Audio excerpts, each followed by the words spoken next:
questions and for challenges and for statements. So thank you, Rav Shmuley. So first, let me Asha Lopatin. I used to be a big shot in Chicago, and my when Newsweek was around, I was one of the top 50 rabbis. I still have a little flag someone made for me of that that day. But I was at Anshe Shalom in Israel, which I love, and Chicago, and everyone. What a great community. Then I took over Yeshiva Torah for 5 years. Can't exactly take over. Rabbi Weiss is amazing, and so but they were great years. Very exciting to be involved in a lot of issues of modern Orthodoxy, how far can modern Orthodoxy go, and all that. And then I was recruited by a group from Detroit.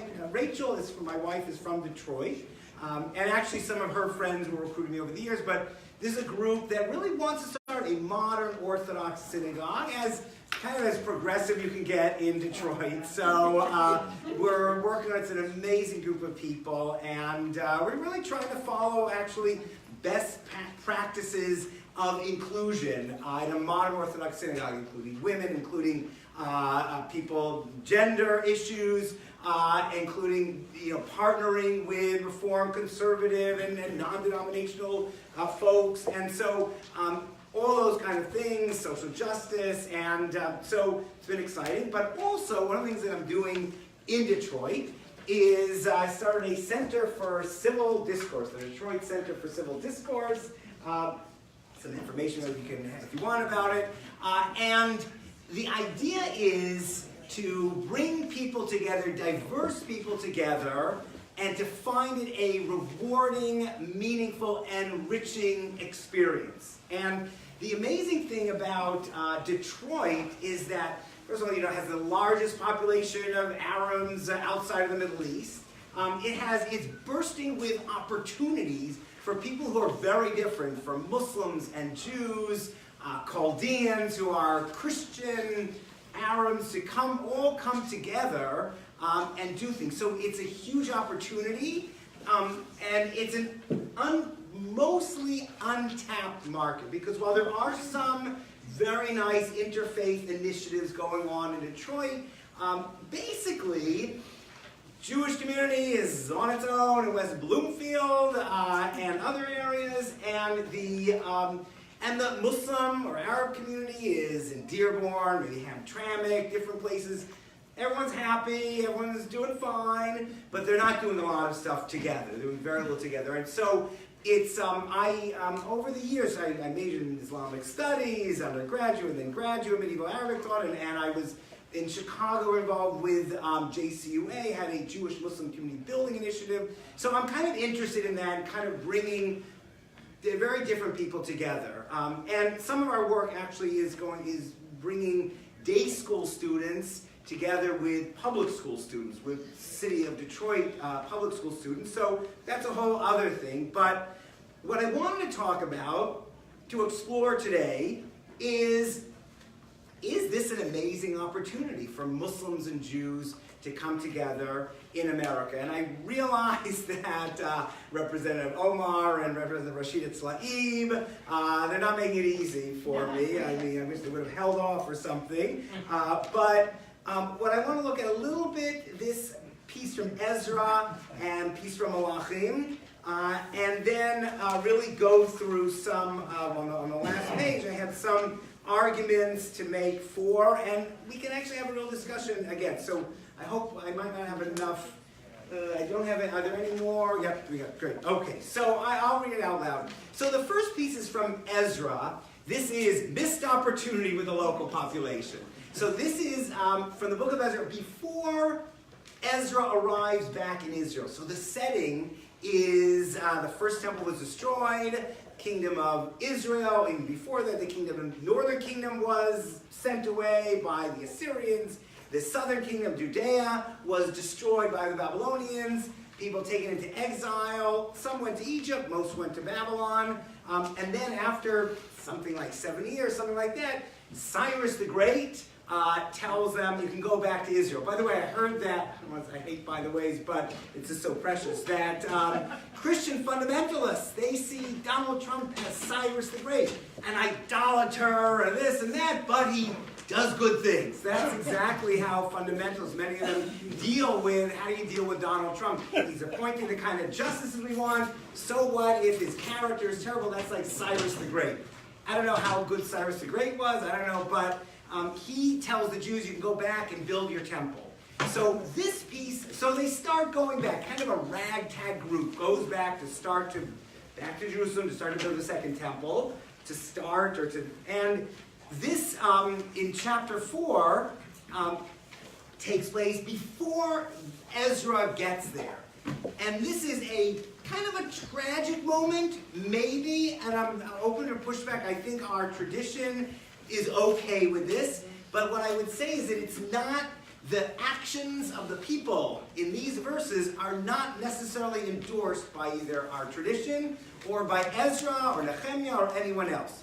And so what happens is the Sarei Yehuda Binyamin, the Samaritans basically, you could look elsewhere about it, there are these people, the locals that are dwelling in the land. So it's interesting that, they're not coming to a land without a people. They're coming back from Babylon to a land that has a lot of these folks around. Some of them, at least according to other Malachim, are people that the Assyrian king Sanherib brought from far away and populated the land of Israel with them. And according to our sources, the Tanakh, they are worshippers of God, of Yud-Kei Vav-Kei, of our God, and also their own gods. So they have, combined kind of spirituality. And many sources say, that's not clear in our Talmud, that these might also be people who stayed in Israel or in Judea and didn't go to Babylon. They weren't taken maybe by Nebuchadnezzar. And also maybe a lot of people that weren't taken by Sanherib either, that were not exiled from the northern tribes. So it's a mixed group of people, but the folks that return from Babylon see them as Sarei Yehuda Binyamin. These are adversaries, these are enemies of ours. And in Pasuk Bet, I looked, by the way, at Christian sources on this, also Christian commentators, and they all sort of side with the Jews here, but it's not clear that our Tanakh sides with them. And so what happens is they reach out to Zerubbabel, and they say, let us build with you, Nivnei Machem, because we see God as you do. And we also, Anachnu Zovchim, Lo Anachnu Zovchim, we worship God, we offer sacrifices from a long time ago, since the day of our Shaddam, king of Assyria. And the answer, so they want to cooperate with these Jews who return from Babel, and the answer of Zerubbabel and Yeshua, maybe Yehoshua the high priest, and the heads of Yisrael, by the way, these are people that are criticized later by the Nevi'im. Zechariah criticizes them a little bit, and so they say, no, lo lachem v'lanu, leave no fight, we are not going to build this temple with you, this home to our God. God is ours, not yours. Anachnu yachad nivneh. It's interesting, the Hebrew seems to be together, but we ourselves will build it to God.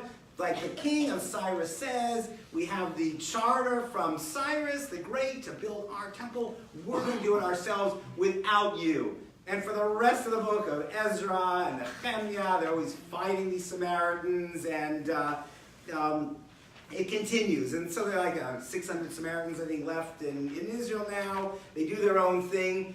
But you could say, now the Christian sources, and some of our Mepharshim say, oh, we were so clever because this was a ruse. This was trying to get into our inner structure and destroy us, and they would contaminate us with their idolatry, and we know exactly, or they would get into the design of the temple and all that and ruin it. So there are those who defend. You could defend this. I mean, the pshat maybe, as you learn, is yes, that's right, it would be separate.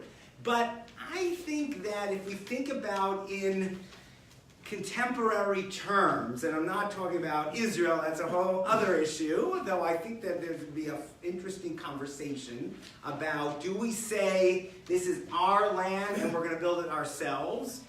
Or do we say, Yacha, let's do it together? But I'm really thinking of Detroit, and I'm thinking of America, and I'm thinking of that we can have either attitude. We can have to say, we will build, we're strong enough. Thank God the Jews have the resources, we have the smarts, we can get into the country clubs now, we can get into any neighborhood. But my neighborhood, I think it was Jews were living in, but a lot of neighborhoods in Detroit were not, they did not allow Jews to live in. We can get into Lathrop Village, all these places, but, so maybe we could do it on our own.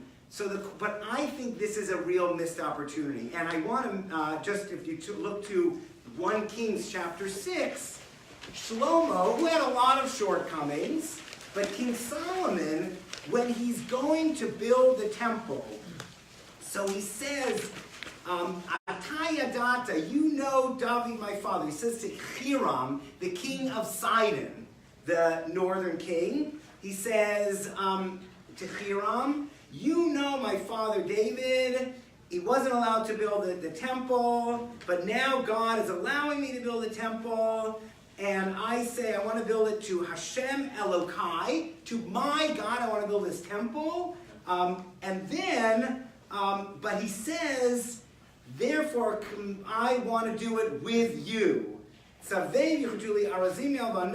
me cedar trees, and let my servants work with your servants, and I will give thee hire for thy servants, because atayadata, you know, Hiram, Ein banu ish yodea lichrot eitzim katzidonim. No one knows how to chop down trees like the Sidonim, like those from Sidon. So, and then it says, when Hiram hears this, vayismach ma'od. He is so happy, and he says, blessed is God, and this is God, Yud Kei Vav Kei, Asher natan David ben Chacham, who gave David a smart son. And then the continuation is a haftarah, so you can, next time you stay awake for this haftarah when it comes up, and they build it up together. There are issues here of forced labor and all sorts of other issues, but the amazing thing is that at the core of the Beit HaMikdash, there is this cooperative effort. And okay, so no one knows how to chop trees like the people from Sidon, but it's really there that right away from the very first, and when it's about building a temple for our needs, Shlomo includes other people. Also, they could have brought the other verses that talks about non-Jews sacrificing in the temple, that God will listen to their voice and to their prayers. So I think this is one approach. One approach is, let's do it together. You know, the Sidon people have certain qualities that we don't have. We don't have everything. We don't know everything as Jews, as Israelites. And let's work together and work together on mutual goals. And that's the Shlomo, and that I think is the temple approach, one approach to the temple. The other approach to the temple is what we saw before in the book of Ezra, is no, it's ours, we have every right to it, and we're going to do it alone, and we're not going to do it with you. And we're going to be just fine. And, you know, and I don't know, the second temple, was it a success? I don't know, it didn't last, but maybe you could say it is a success. So let's turn to see if we can have this great alliance. Can we have this Solomonic understanding of working with our fellow Muslims and really an alliance, in a sense, in America? And the reason I think that one of the areas that I think is suggestive of an alliance is that we are two religions that are in a Christian society in America. And we're in a society where we're challenged, you know, both of us, we all see the Christmas decorations that are there. It's a Christian society as much as there's freedom of religion here, and there's a good deal of separation of church and state, and, you know, there's Some years it's more happy holidays, some years more Merry Christmas, and it's amazing to see, how receptive Starbucks was. One year they really tried to tone it down, and then Trump, etc., criticized it. So this past year, reindeer and everything was on those cups. And so for Jews and Muslims, now Hindus also, it could be an issue, and Buddhists and Sikhs, but for us, it's really how do we maintain our Jewishness, becoming part of the culture around us, and yet not taking that all in. And for Muslims also, there's the same kind of challenge. So I think that, just from a very surface level or from a broad level, you can see that there are things that we could do together. But I want to, let me run down these things on the last page, and then like to have some conversation. Pushback is very welcome. I want to go to number 11. If you've read Micha Goodman's book, Catch 67, Yilkud Shishim V'Sheva, it's sort of about the Six-Day War, and it's giving some interesting solutions or possibilities for Israel and the Palestinians. One of the things he says, they talk about the Judeo-Christian culture, or the Judeo-Christian society or civilization or ethic, whatever it is. Now, some people have a lot of problems with that. Is there such a thing as a Judeo-Christian? But he says, what about thinking about Judeo-Muslim society, and that we really can bring us together and feel that we have a common heritage. And true, from a Jewish point of view, we started long before, we started long before Christianity. And from a Jewish point of view, at least, we started long before Islam. Islam says they also started with Adam and with Noah and with all that. But the truth is, even from a Jewish perspective, there was a tremendous amount of influence that Islam had on Judaism. So it's an interesting way of shifting the conversation that, we do share a lot in common, and maybe we can build this kind of ethic or civilization together. So rather than thinking of it as class of civilizations, and there's a lot we do clash with, but perhaps there's this Judeo-Muslim ethnic that we can develop. The problem is, and this is, I think, right now we're living in a very interesting time of opportunity to bring Jews and Muslims together. And one is because of anti-Semitism, which is, just a tragedy. The chief rabbi of Argentina was beaten up, and Pittsburgh. I don't need to mention all those incidents in France.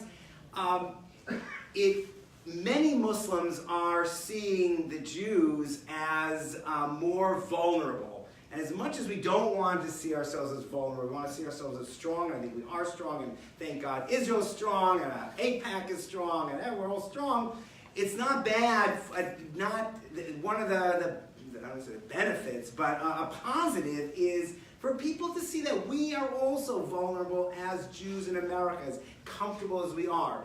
I know this definitely from the African American community, because we did a project with the Detroit Public Schools, and one of the heads of the Afrocentric Malcolm X Academy, which is an elementary school and middle school, he said that when he saw Pittsburgh, he realized he felt a kinship with the Jews, that they're also suffering from racism, from hatred, from that they're not so comfortable in this world, in America. And so he really initiated a program with day schools. So I think that there is a possibility that I realize as much as there's anti-Semitism coming from the Muslim world, tremendous amount, and even coming from mosques in Detroit and all over, but there's also a possibility for seeing each other as vulnerable. And the amazing thing, beyond Jews' vulnerability, is that the Muslims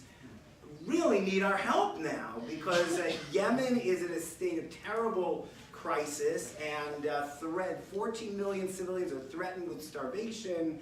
And so actually, on Wayne State University campus, Tachlis, we were able to get the Muslim Students Association, the Yemenite Students Association, and the Jewish Students Association to all co-sponsor a panel on Yemen. And this was about Jewish Yemen and Muslim Yemen. So we had Howie Lupovich, who was Jewish side, Said Khan. We had a Jewish woman whose father fled,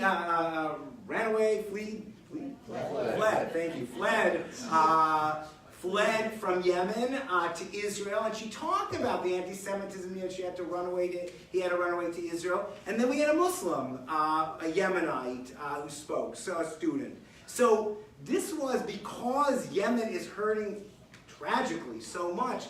This really is an opportunity. I just was contacted again by the Yemenite Student Association about a program they want to do about Yemen. They are in need of our help. And you know, I remember that Israel reached out to Africa so much over the years, and then the 67 war came, and 73, and they all broke off relations and all that. So I realize that that doesn't mean that everything's going to be great, but it's an opportunity. And frankly, Muslims Rohingya Muslims in Myanmar are, threatened with genocide. And Muslims in China, the Uyghur Muslims in China are, over 1 million are threatened. This is, I don't know, and again, you could say, well, let the Muslims worry about the Muslims. We have to worry about us Jews. And that's a little bit like the Ezra story, like we have to build our temples, and we can't worry about anyone else. But I think that this is an opportunity where we can come in and be of aid, and real aid to the Muslim community. So it is a great opportunity. Now, one of the questions is the red lines. So what do we do about many Muslims feeling about Israel, and really delegitimizing Israel and BDS, and I remember at JCUA in Chicago, when the Jewish Council of Urban Affairs had their Jewish Muslim Community Building Initiative, the question came up about working with CARE. And CARE, National CARE, is really bad. They have but Chicago CARE is somewhat affiliated with National CARE, not totally, but a little bit. God bless them, the Federation did not want to have anything to do with CARE. And the question came up, should we work with them as well? Now they didn't say we recognize legitimacy of Israel. BDS, it was like before BDS, I don't know, it wasn't such a big deal, but they did condemn terrorism.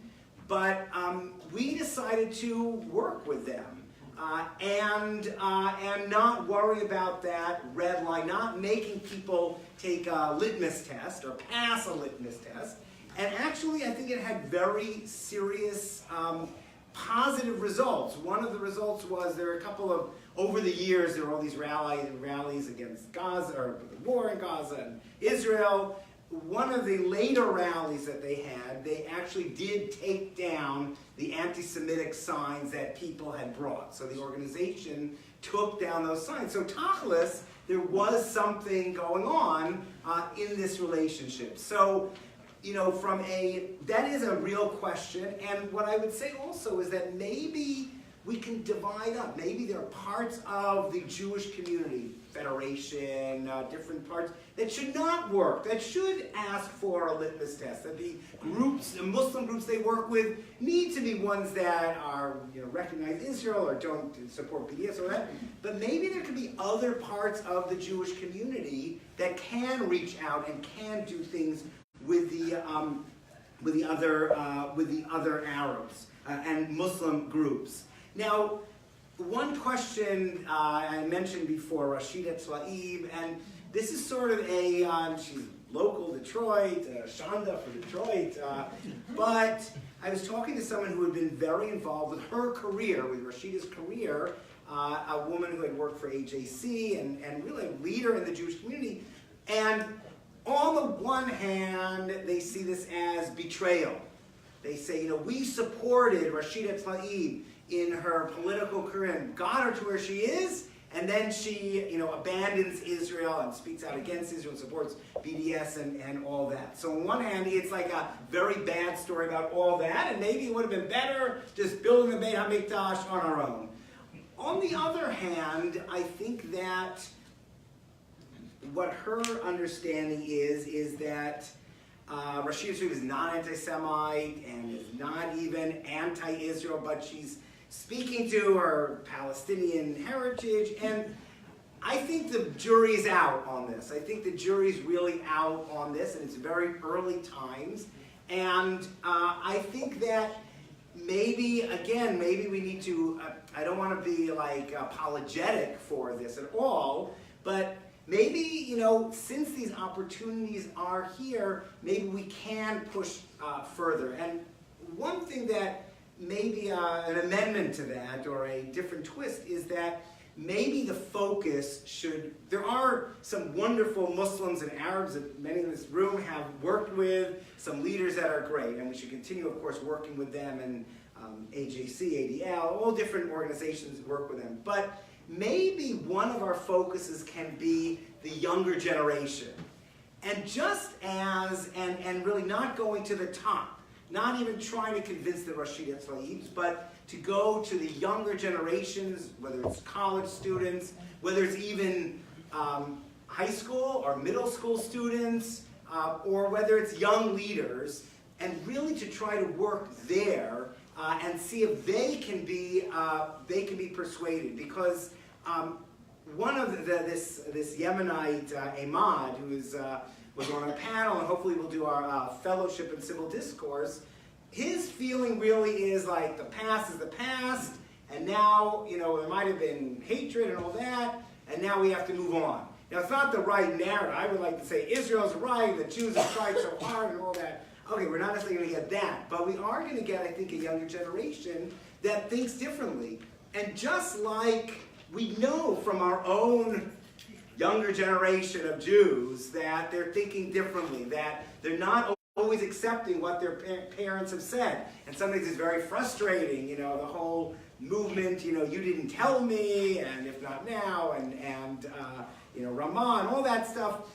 They are going through the same thing. They're going through a younger generation that is thinking freely, and maybe we have to take advantage of that and try to work with them. So maybe thinking long term and really, that's what I'm hoping for. That's what I'm hoping. Working on, we're going to work at Wayne State University, which has Yemenite women covered up and Jews with kippot and a rich array of different people who don't fight. So there's not a lot. It's not like University of Michigan. There's not like a lot of politics, but there's not this togetherness. And we're going to try to see, if this younger generation really is open to it, and see what happens long term. I want to say one more point, and then I really want to open it up. I really think that, I wonder whether, so there are two approaches. One approach is the Jewish approach that we had maybe in the 1950s, 1960s with civil rights towards the African American community, that it was really, we believe it's a mitzvah, it's the right thing to do, we want to help you, we want to be with you, and sacrifice lives for you.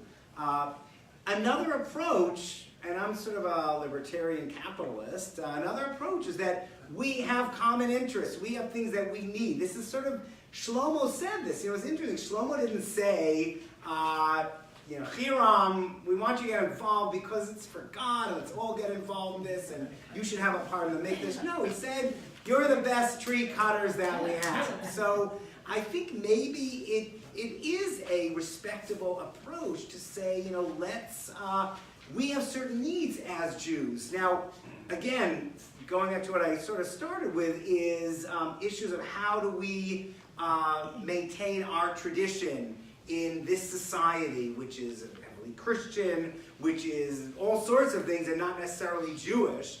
How do we deal with some of Rabbi Jeremy Weider at Yeshiva University talks about materialism. That's the biggest threat to orthodoxy, is it's becoming totally materialistic, whether it's in the Haredi world, in the modern world, and all over, I guess, there's materialism. But how do Muslims deal with that, with materialism? So maybe not necessarily the approach that, and some of the things are, we want to help you. We want to help you in Yemen, we want to help you in Myanmar, but maybe another approach really can be, we share some self-interest. We share a need to work together and to see what we can do. For day schools, I mean, in Europe it's much more sometimes poignant, even though there's more anti-Semitism probably coming from the Muslim side. Then there's a side about working on not making sure circumcision is allowed and making sure ritual slaughter is allowed. So we don't feel as threatened by that, but there are these basic common interests, so maybe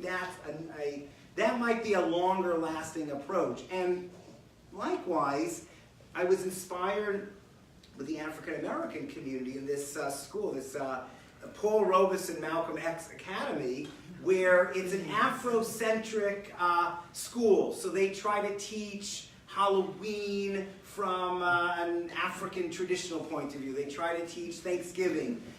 The staff is called, I believe this is an African, the Mama this and Mama that, reflecting, I think, the African American experience in America. So really working on that. And when you think about our day schools, so if you go to a frum day school, they don't do Halloween, but if you go to a mixed day school, community day school, whatever, Halloween is a tough thing. I remember fighting the Halloween, and we're the only ones who don't do Halloween, and how do we do that? So we can learn from Muslims and from the African American community trying to keep ourselves Jewish in this society that sometimes pulls us away. So let me hear some thoughts from you. Yes? So first of all, Halavai. Yeah. The next generation should be, instead of more extremist, less. Yeah, Halavai. God willing. Yeah, that's it. My daughter made a really interesting point the other day. It may not be so obvious in this room, but if you look at Israel, and if you think about our heritage farther back, maybe the word Arab is where we have commonality. We are Jewish Arabs, there are Muslim Arabs, there are Christian Arabs. Right. Really like the Middle Eastern background that we all come from is part of what you were referring to as the Judeo-Muslim heritage. Right. I love that. Yeah, and I love that. I've been to sometimes Faradim or Eidot HaMizrach, the most right-wing sometimes in Israeli politics, but you go to a Sephardi wedding or a chena, and it's belly dancers, and it's the whole Arab culture. It's fascinating that sometimes the closer you are, the more there's a tension. But I hear that sometimes you have to step back and think about it. Yeah, Christian, then. First of all, welcome back to Chicago. It's great to be here. I love it. Yeah. Thank you. Great points. First is, I was in your shul. I was a member of your shul not long after 9/11, and I took note and still remember to this day how you were able to break down the barriers that most people after 9/11, all of their worst nightmares, a little like today, are fears, our fear of the other. Yeah. And you went and were part of this initiative to have these intercultural, interreligious groups, and you had iftar with the Muslim groups in Torat Chayim. So, I think this is an example of the best that we as Jews have. And there are always going to be these elements of extremes, which seem to be what comes to the surface. Now, I want to share an experience that I had where just my inner Jew came out, and that was when the first Muslim ban happened, the night when... And you're an immigration attorney. And I'm an immigration attorney. And I don't have I go on both sides of the political spectrum, but it hit me the night of that first Muslim ban, which was ultimately determined to be unconstitutional, and there was no coordination among the agencies. I went to the airport. I didn't look for congratulations. I didn't want to. And I was thinking to myself, a lot like during the campaign, replace the word Muslim with Jew. Mm-hmm. And how would it feel? And with this first Muslim ban, you had people who had been living here for decades legally that were caught up in it. And nobody seemed to understand that. Not that I'm smart, it's just what I do. It's like, this can't be happening. And it wasn't because I'm a super proponent for religion or left-wing causes. It was like, as a human. So in terms of the things that we have as a people, as Jews, in addition to all the things you cite, it's being the other in this community. And that it very well may be that we can all look out for each other and have that interest of always being that other, just for practical purposes, like you say. So it was very disturbing to see it. It was Jews, everybody rallying together, and put aside the worst of all of our peoples. And just, we have to appreciate that we're all here together, whether we like it or not. Right. Yeah, I hear what you're saying. And one of the things is, I was actually meeting with the Consul General, Aviv, today, and you can combine, what you're saying is that you can combine an awareness of security and practicality and being grounded, but have sensitivity also. So you could go to the airport and say, we're sensitive, we care about immigrants and immigration issues, being we have to. At the same time, you can say, I'm not saying what the policy should be as far as security and all that stuff, but we have to show that sensitivity. And the same thing I think you can do here as well. So it doesn't, I think I appreciate that a lot. It doesn't change that. Yeah, I don't even know how to do this, but okay, let me go here. I think the two of you, and then we'll come around here. I think a lot of Jews are willing to meet anybody halfway and partner with them. But should we be asking of the Muslim leaders to stop the overt anti-Semitism? It's one thing to meet on an equal plane. It's another thing to have the people you're partnering with. Yeah. The people you're partnering with trying to undermine you while you're trying to partner with them. And while they have their leaders, such as the two women in Congress right now, out there being overtly anti-Semitic, it's very hard, as you pointed out, but for individual Jews to want to continue with that partnership when their leaders are up front being not just neutral on Jews, but super negative on Jews. It's hard to want to go to all those nice places that you said at the beginning, which I think most Jews naturally want to meet everybody halfway. And, to go back to someone cited the civil rights movement, Jews were leaders in the civil rights movement. We met everybody. We were the forefront. And now Black Lives Matter is coming out against Israel. So at what point do we stand up and say we're willing to meet anybody more than halfway, but we're not willing to be stabbed in the back while we're doing it?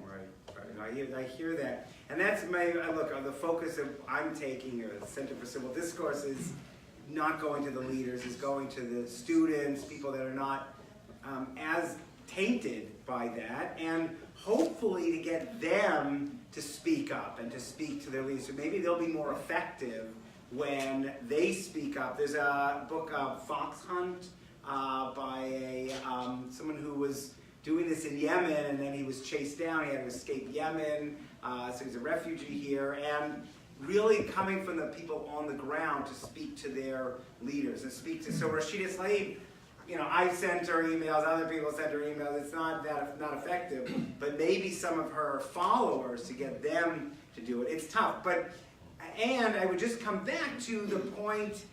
So it's interesting, Detroit. Jews were a part of the civil rights movement, everything, and then in 1967 there were the riots or the revolution, whichever side you're on, and that was it. The Jewish community, we are done, Gamarnu, and they actually built, Southfield and Troy and these beautiful high rises so they can get out of the city, have nothing to do with Detroit, the city. And what I like to do is I want to show day school students, we're interested in that there's a benefit to coming back and talking to the African American. It's not just Rahmanas, but it's really, there's a benefit. So maybe that approach also, if we feel we're not just being taken advantage of, but there's something we can gain from it also, that might be an incentive. Yeah. So, for two things. First of all, since the days when you and I were working to try to work with CARE, it's moved in it's not moving in the right direction. And one reason I think is they found non-Zionist Jews, anti-Zionist Jews to hang out with. And that happens quite often.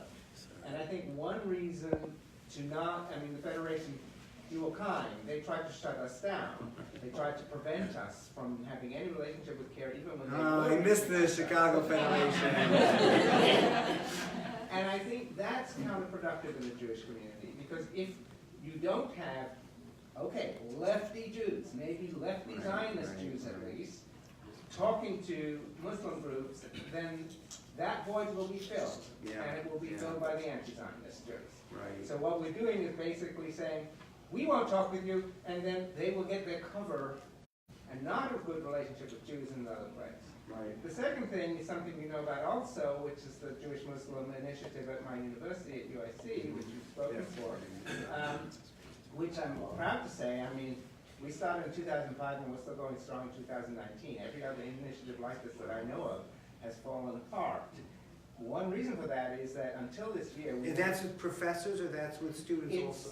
It's professors and students. It's conferences, classes, speakers. When Ibu Patel came, we got 200 people and it was brought down the house. It was wonderful. The conference you were at, which was on Sharia and Halacha in America, that was really talking about shared interests. We had a conference on traditional women in Judaism and Islam. Also, strong sense of shared interest, and students formed a group. Orthodox Jews and traditional Muslim women formed a group. It fell apart over the Gaza war, but before that they were trying to convince the gym to have a swim night for women only, all kinds of interesting things. But the thing is, the secret I think for us was that until this year we have never touched Israel. We don't talk about Israel and Palestine. We talk about everything else that Jews and Muslims might have to talk about, and there's a lot. Right. This year, I have a former grad student who's teaching a small class on Islamic and Jewish political philosophy. He's doing some Rambam. He was going to do some Moses Mendelssohn. I don't know if he's going to do that. But he wanted to do some Sayyid Qutb at the end, founder of modern Islamism. And I said, well, what about some Zionism too? And he said, fine. So he's got a mixed group, small group. It's not going to get a lot of headlines. This is the largest group of people ever to hear about this course, of Jewish and Muslim students who are going to study Zionism. Yeah.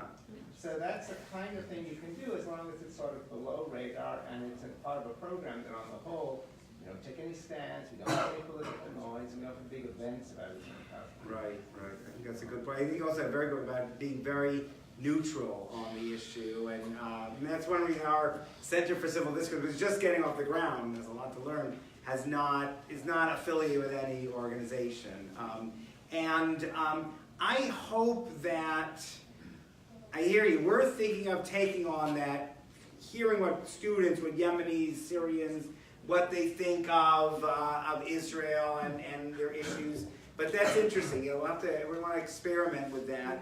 Yeah, good. I mean, I really hope that even Micha Goodman stretches it a little bit of the conversation. I think we've been put in such narrow paradigms, on Zionism, on Israel, and I think maybe if we open things up, because I would love for these younger Jews, the younger generation, to get excited about what Israel's doing for Palestinians.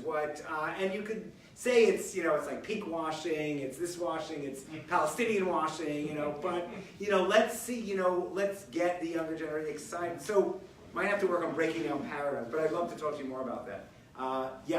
Yeah, one thing that you can do in this area is the Rohingya community in Chicago is the largest Rohingya community in the United States, and they have a place near California and Devon, and every evening at about 6 o'clock in the week they do homework with the kids. Now these kids, some of them came to America at age 4, some at 8. They speak fairly good English, but not as good as obviously American kids at the same age. But we help with homework. They desperately need volunteers, and you can bring toys too and other stuff. But the kids, it's a hard day for them. They do a whole day in Chicago public schools. There's some discrimination against them because who they are, and on top of which, then they have an hour of Quran studies in the evening, and then they have to do the homework. So these kids are working a long day. But anybody, especially people who might be retired teachers or anything, or even if you're not a retired teacher, but they do need a lot of help. And that's so just contact the Rohingya Cultural Center. It's on Devon, and if you want to help, they can use you. I think It's right by California. It's their community center, and they have, in the back is where they have their Islamic studies, and then the front is a big space where you help with homework. And there's a tremendous That's need amazing. to help them, and you could just stay an hour, and you can make a difference in several children's lives. Right, I think the word has to get out, and the Jewish community is behind them, and this is an amazing way of really doing, we get so frustrated hearing the news about all these things, well, what am I supposed, what can I do? But this is really making a difference. Yeah, Dan, maybe we'll take two more, Daniel, and then right here. I want a second, I just built a computer system for a Rohingya family in Rogers Park, and just having tutors there, having people there, seeing the Jews care makes a big difference. What I want to comment on is this, is the Muslim community in America is about as united as the Jewish community. It's very true. Ask an Ismaili how they feel about their treatment by the Sunni, by the Right. Shia. So it's recognizing that it's not just there are certain things we can't talk about. There are certain Muslims we can't talk about. Right. We can't talk about certain subjects with. Right, It's right. just, it's tricky. It's a very good point. I know in Detroit, and then there are the different Yemeni communities that don't get along, different Lebanese communities that don't get, you're right. So it's, but they all come together for Dr. Basha's Christmas party. So, yeah, last comment. What is the Muslim community doing about anti-Semitism in the Koran? So that's a good anti-Semitism in the Koran. What are they doing? In the Quran. So in the Koran has issues. Jonathan Sachs has to work on that. The Quran. Yeah, you know what? It's so interesting. Look, last week's Parsha, I talked about Otzma Yehudit, how horrifying it is that party that carries a lot of racism with it is been put together by Yehudi, but I said, look in your Chumash, it talks about you get into the land, you're going to kill them, and they're going to corrupt you. So now we have an interpretation, the rabbis talk about, but they can take on the Noahide laws, and their Ger Toshav, and all sorts of things. So all these certainly the New Testament, the Christian scriptures, has a lot of anti-Semitism in it, but it's amazing. The fundamentalists are able to go watch the Passion of the Christ, right, and then hug a Jew after that. So we're able to all these scriptures, and we're also able to read what we read there, and then have amazingly open, attitudes towards whether Arabs in Israel or Rohingya, or so the Quran. It's really how it's interpreted. You know the Quran backwards and forward. Well, you know it's anti-Semitic. No, again, all these books need to be interpreted. They're just a template, and you're right. There has to be more work done, as has been done in the Jewish world, the Christian world, and others. But I'm not worried about the Quran. I'm worried about how people interpret it. David Hartman talks about we're an interpretive tradition. So that's really the question. Actually, I'll end off with this. It's fascinating. There's some new research on the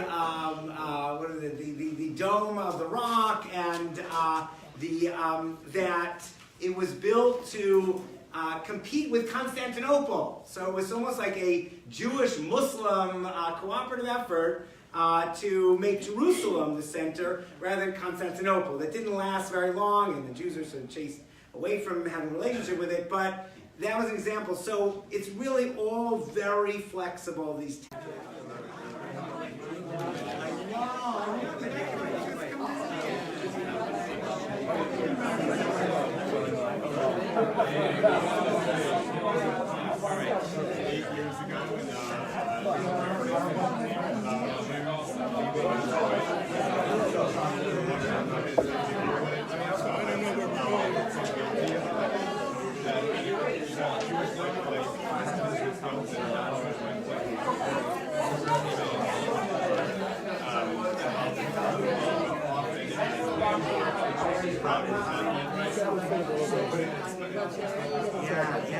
I hear that. So now's the time.